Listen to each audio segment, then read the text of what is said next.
प्रत्येकाच्या गरजा वेगळ्या आहेत, मात्र एक गरज अशी आहे की जी आपल्या सर्वांची सारखी आहे। मला, तुम्हाला, आपल्या सर्वांना ती हवी आहे आणि ती बाब म्हणजे आनंद। या पृथ्वी तलावरील प्रत्येक मानवाला आनंद हवा आहे। प्रश्न निर्माण होतो, मग प्रत्येकजण आनंदी आहे का? तर नाही, प्रत्येकजण आनंदी नाही।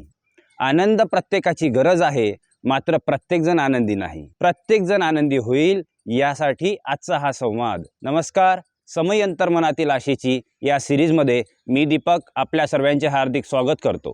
तथागत भगवान गौतम बुद्ध यांच्याकडे एकदा एक व्यक्ती गेला आणि तो म्हणाला, मला आनंद पाहिजे आहे। तुम्ही म्हणाल तो उपाय करायला मी तयार आहे, मात्र मला आनंद पाहिजे आहे। भगवान गौतम बुद्धांनी कुठलेही उत्तर दिले नाही। थोडा वेळ गेला, तो व्यक्ती अधिक आतुरतेने, आवेगाने पुन्हा म्हणाला, मला आनंद पाहिजे आहे। भगवान गौतम बुद्ध शांतपणे म्हणाले, तुझ्या वाक्यातलं पाहिजे काढून टाक, शिल्लक राहणार आहे मला आनंद आहे। जोपर्यंत तुला काहीतरी पाहिजे आहे तोपर्यंत तुझ्याजवळ आनंद राहू शकत नाही। मित्रांनो, आपली हीच अडचण आहे।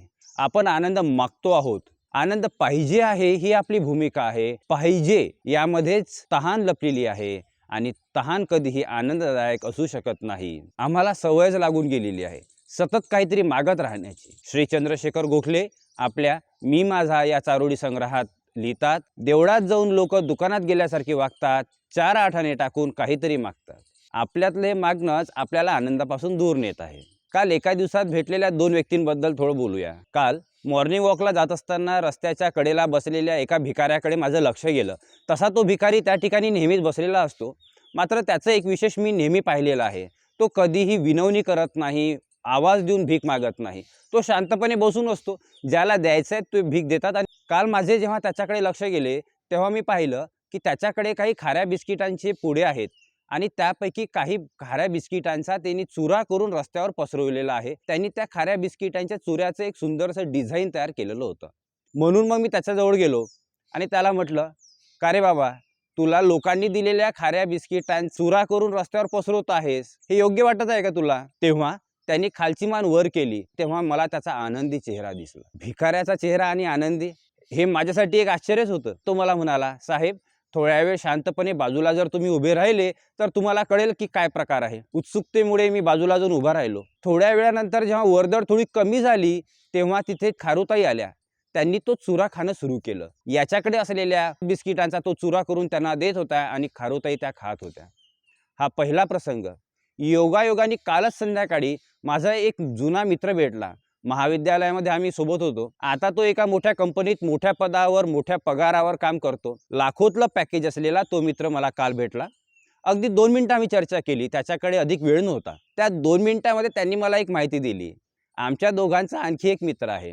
साधारणतः 2 ते 3 महिन्यांच्या आधी त्या तिसऱ्या मित्राने माझ्या या मित्राकडून 1,500 रुपये उसने नेलेले आहेत, उधार नेलेले आहेत आणि त्यांनी ते पैसे अजून याला परत केलेले नाहीत।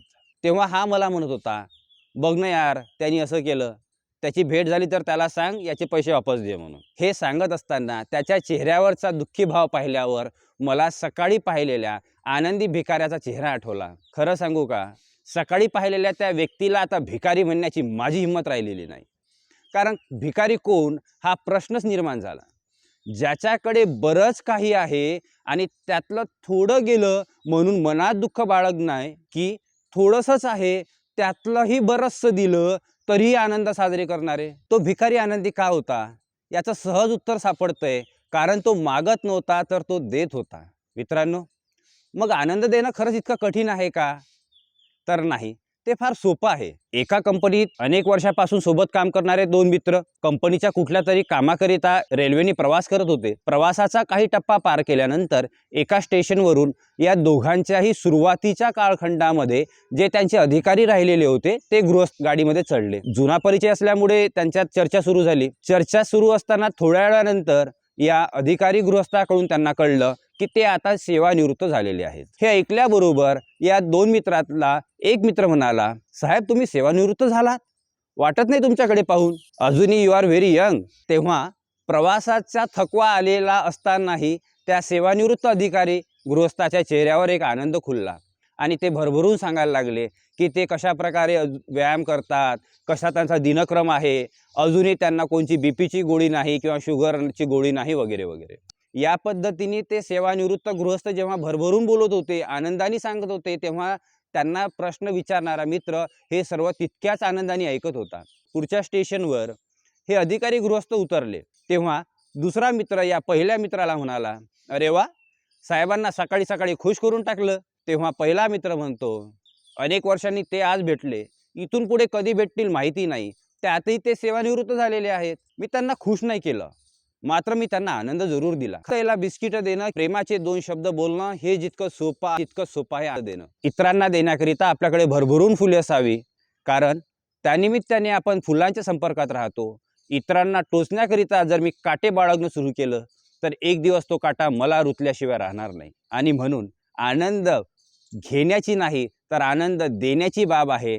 आनंद मागण्याच्या भूमिकेतून आनंद देण्याच्या भूमिकेपर्यंतचा प्रवास जर आपण करू शकलो तर आनंदाचे महाद्वार उघडल्याशिवाय राहणार नाही. मग जगद्गुरू श्री संत तुकाराम महाराज म्हणतात त्याप्रमाणे, आनंदाचे डोही आनंद तरंग. आनंददायी जीवनाकरिता आपल्या सर्वांना हार्दिक शुभेच्छा. आपण आपल्या प्रतिक्रिया चॅटबॉक्समध्ये देऊ शकता.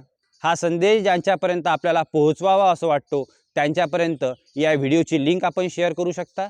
जीवनाशी थेट संबंधित असणाऱ्या आणखी एका पैलूवर लवकरच संवाद करूया. तोवर मनातील आशेची समई तेवत ठेवूया. धन्यवाद.